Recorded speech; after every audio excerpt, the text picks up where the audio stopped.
Welcome back. I'm James, Devin's helped me out, and today we're talking leg kick defense.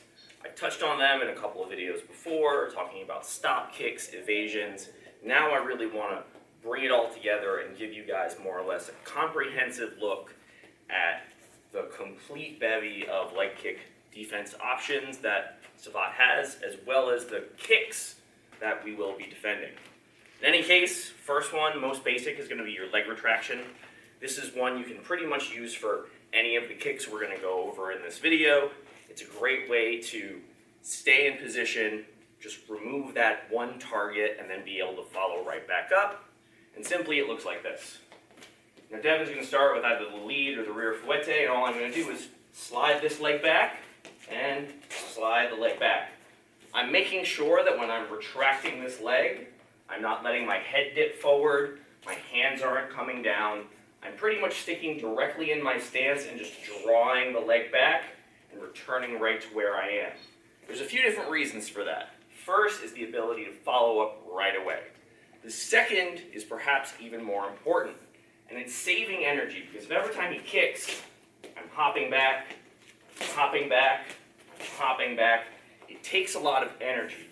Rather than letting him kick and simply moving the leg, it saves me the energy that I would lose disengaging and then hopping back in, which also isn't as great because as I disengage, he's going to have a very easy time jamming me as I come back in.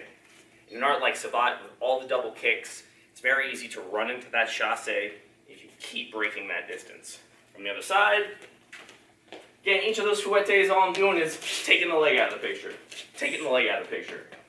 And the beauty of this one is, as I said, it works for all the rest of the kicks. So, for instance, the chasse bas, off the lead, or the rear, the coup de pied. No matter what that weapon is coming down towards that leg, all I need to do is pull it out of the way, stick to my stance, return, and I'm good to go.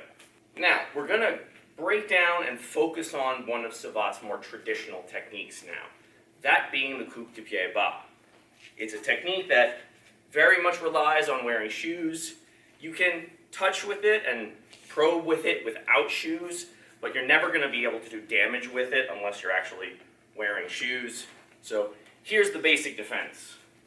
The kick comes straight towards that lower part of the shin. It can either also come along the inside with the lead leg, and there is also the sweeping variation, which I've shown in a previous video, which looks like so. Steps in, scoops behind the foot, or with the lead leg, steps in, sweeps it out.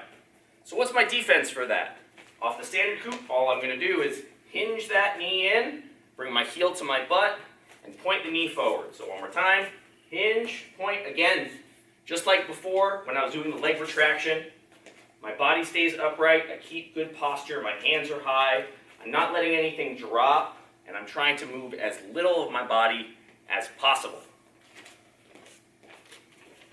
So again, he's coming in with that coup, I'm hinging at the knee, and it doesn't matter which version he's doing. If he's going lead leg, I hinge at the knee. He's going rear leg, hinge at the knee. He's going to sweep, hinge at the knee. Going lead sweep, hinge at the knee.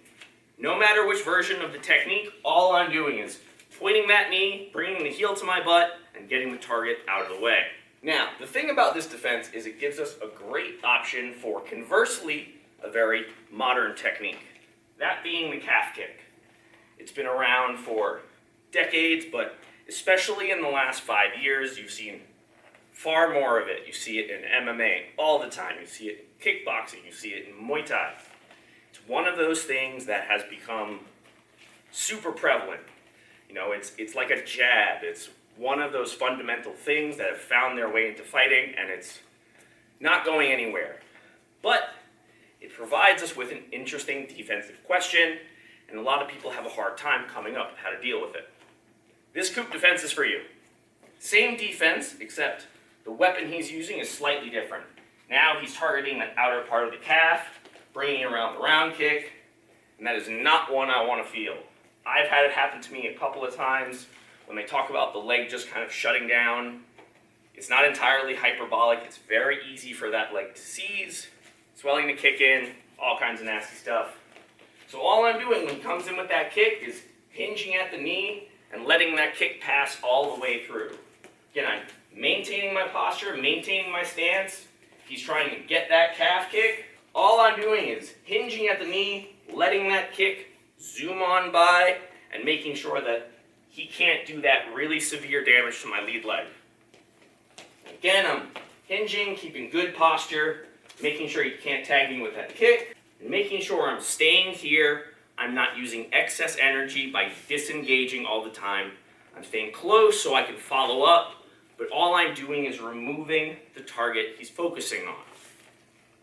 Now our next example is getting into more of the chasse kicks. This will be for your lead or rear chasse bas. That could be lateral, frontal, or the Italian variation. So you've got 3 versions of the chasse, but this defense works for all of them. Now what I'm doing is I'm pivoting on my lead foot, turning the knee in, and then turning it back out. It's one, you need to be very careful with your timing. If you do it too soon, you're going to expose the side of your knee to being kicked. So you really want to make sure you want them to enter as much as possible, and then again, remove that tool without moving too much of the rest of the body, turning the knee back in, ideally deflecting the kick.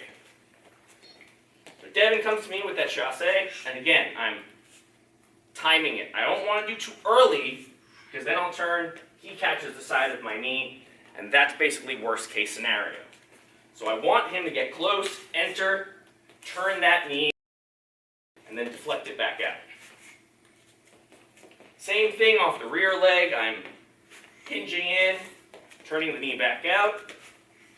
This one, it's a little bit harder to get that deflection. It's much easier off the lead leg, but that lead leg chasse is the one you're most likely to see anyways. From the other side, again, he's entering with that kick.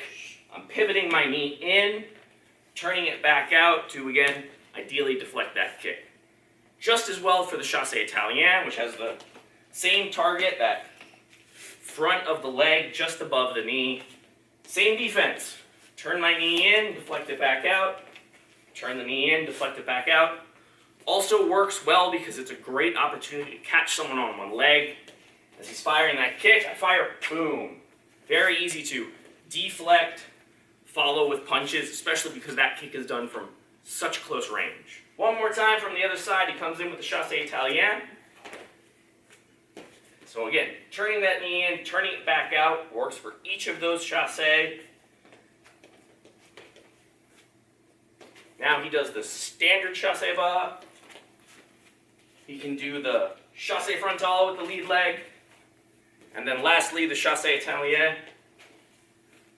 Regardless of which, if I time it right, hinge that knee in, turn it back out, I have a great defense for any of those kicks. Now that is a look over essentially 360 degrees of leg kick defense. We went over your fouettes, we went over your chasse kicks, we got into the coup de pied, and even talked about a very modern problem, the calf kick. In any case, questions, comments, please leave them down below. Thank you so much for watching. Please like, share, and subscribe, and I will see you next time. Thank you, sir. Good job.